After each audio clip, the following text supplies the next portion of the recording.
నమస్కారం ఘంటారావానికి స్వాగతం. ముందుగా ప్రధాన అంశాలు. నిషేధిత భూములు సంక్షేమ పథకాల పొడిగింపుపై చర్చ. చేయూత పెన్షన్లు హింటు పాలసీపై కీలక నిర్ణయం తీసుకున్న కేబినెట్. ట్యాంపరింగ్కి వీలు లేకుండా స్మార్ట్ రేషన్ కార్డులు 9 రకాల రక్షణ కల్పిస్తున్నట్లు రాష్ట్ర ప్రభుత్వం వెల్లడి.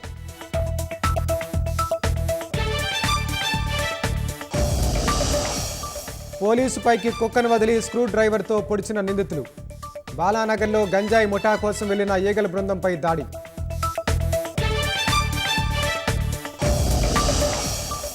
దేశవ్యాప్తంగా పలుచోట్ల దంచుకొట్టిన వాన. లోతట్టు ప్రాంతాలు జలమయం, రాకపోకలకు ఇబ్బందులు.